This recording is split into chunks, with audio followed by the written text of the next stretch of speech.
ನಮಸ್ಕಾರ, ನನ್ನ ಹೆಸರು ಡಾಕ್ಟರ್ ಕಮಲಾಕ್ಷಣೆ. ನಾನು ಕ್ಯಾನ್ಸರ್ ವಿಭಾಗ ಆಂಕಾಲಜಿಯಲ್ಲಿ ಕೆಲಸ ಮಾಡ್ತಾ ಇದ್ದೇನೆ. ಜನರಿಗೆ ಒಂದು ಡೌಟ್ ಇರ್ತದೆ, ಏನಂದರೆ ಕ್ಯಾನ್ಸರ್ ಇದು ಕಾರಣ ಯಾವುದು?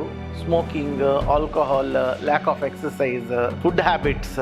ಹೌದು, ನೋಡಿ, ಕ್ಯಾನ್ಸರ್ ಆಗೋದು ಹೇಗೆ ಅಂತ ಗೊತ್ತಾಗಬೇಕಂತ ಹೇಳಿದರೆ ಕ್ಯಾನ್ಸರ್ ಏನು ಅಂತ ಗೊತ್ತಿರಬೇಕು.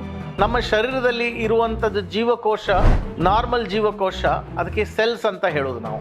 ಇದೇ ಸೆಲ್ಸ್ ಅದಕ್ಕೆ ಏನಾದರೂ ಪೆಟ್ಟಾದರೆ ಅಥವಾ ಅದರಲ್ಲಿ ಏನಾದರೂ ಡ್ಯಾಮೇಜ್ ಬಂದರೆ ಆ ಡ್ಯಾಮೇಜಿಂದ ಅದು ಗುಣ ಆಗುವಾಗ ಅದು ಗುಣ ಸರಿಯಾಗೇ ಆಗದೆ ಅದರಲ್ಲಿ ವ್ಯತ್ಯಾಸ ಬಂದುಬಿಟ್ರೆ ಅದು ಕ್ಯಾನ್ಸರ್ ರೋಗಕ್ಕೆ ಸಂಬಂಧ ಪಡಿಬಹುದು. ಸೊ ಈ ಸೆಲ್ಲಿಗೆ ಪೆಟ್ಟು ಯಾವ ಕಾರಣದಿಂದ ಆಗ್ಬೋದು? Physical, chemical and biological. Physical ಅಂದರೆ ಈಗ ಸಪೋಸ್ ಶಾರ್ಪ್ ಟೂತ್, ಒಂದು ಹಲ್ಲು ಉಂಟು, ಶಾರ್ಪ್ ಟೂತ್ ತಾಕ್ತಾ ಉಂಟು ನಾಲಿಗೆಗೆ ಅಥವಾ ಬಾಯಿ ಒಳಗೆ, ಸೊ ಅದರಿಂದ ಕ್ಯಾನ್ಸರ್ ಆಗ್ಬೋದು. ಸೂರ್ಯ ಕಿರಣದಿಂದ ಕ್ಯಾನ್ಸರ್ ಆಗ್ಬೋದು, ಎಕ್ಸ್ರೇಸಿಂದ ಕ್ಯಾನ್ಸರ್ ಆಗ್ಬೋದು. ಇದೆಲ್ಲ ಫಿಸಿಕಲ್ ಏಜೆಂಟ್ಸ್ ಆಫ್ ಕ್ಯಾನ್ಸರ್.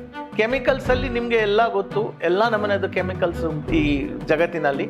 ಯಾವುದು ಕೆಮಿಕಲ್ಸ್ ಇಂದ ಸಹ ಕ್ಯಾನ್ಸರ್ ಬರುವ ಚಾನ್ಸಸ್ ಜಾಸ್ತಿ, ಎಸ್ಪೆಷಲಿ ಅರೋಮ್ಯಾಟಿಕ್ ಹೈಡ್ರೋಕಾರ್ಬನ್ಸ್ ಮತ್ತೆ ಬೆನ್ಸಿನ್ ರಿಂಗ್ ಕಾಂಪೌಂಡ್ಸ್, ನ್ಯಾಫ್ಥಲಿನ್, ಇದೆಲ್ಲ ಕೆಮಿಕಲ್ಸ್, ಪ್ಲಾಸ್ಟಿಕ್ಸ್, ಅದರಿಂದ ಅದಕ್ಕೆ chemical agents for cancer risks ಅಂತ ಹೇಳಿ. ಮೂರನೇದಾಗಿ ಬಯೋಲಾಜಿಕಲ್ಸ್ ಅಲ್ಲಿ ಬ್ಯಾಕ್ಟೀರಿಯಾ ಇದೆ, ವೈರಸಸ್ ಇದೆ, ಫಂಗೈ ಇದೆ, ಪ್ರೋಟೋಜೋವಾ ಇದೆ. So some of these viruses like hepatitis B virus ಇರಲಿ, ಹೆಪಟೈಟಿಸ್ ಸಿ ವೈರಸ್ ಇರಲಿ, ಆರ್ ಆಪ್ಸ್ಟಿನ್ ಬಾರ್ ವೈರಸ್ ಅಂತ ಇದೆ, ಹ್ಯೂಮನ್ ಪ್ಯಾಪಿಲೋಮಾ ವೈರಸ್ ಅಂತ ಇದೆ. ಸೊ ಆ ರೀತಿಯಲ್ಲಿ ಬೇರೆ ಬೇರೆ ಕ್ರಿಮಿಯಿಂದ ಈ ಡ್ಯಾಮೇಜ್ ಆಗಿ ಕ್ಯಾನ್ಸರ್ ಆಗುವಂತ ಸಾಧ್ಯ ಇದೆ. ಸೊ ಹೌದು, ಡೆಫಿನೆಟ್ಲಿ ಕ್ಯಾನ್ಸರ್ ಬರುವಂತ ಕಾರಣ ತುಂಬಾ ಇದೆ. ಆದ್ರೆ ನಮ್ಮ ಶರೀರದ ಸ್ಟ್ರಕ್ಚರ್ ಹೇಗಿದೆ ಅಂತ ಅದರ ಮೇಲೆ ಡಿಪೆಂಡ್ ಆಗಿ ಬೇಗ ಬರುವುದಾ ಅಥವಾ ಲೇಟ್ ಬರ್ತದ ಅಂತ ಅದರ ಮೇಲೆ ಡಿಪೆಂಡ್ ಆಗಿ ಇದು. ಧನ್ಯವಾದ.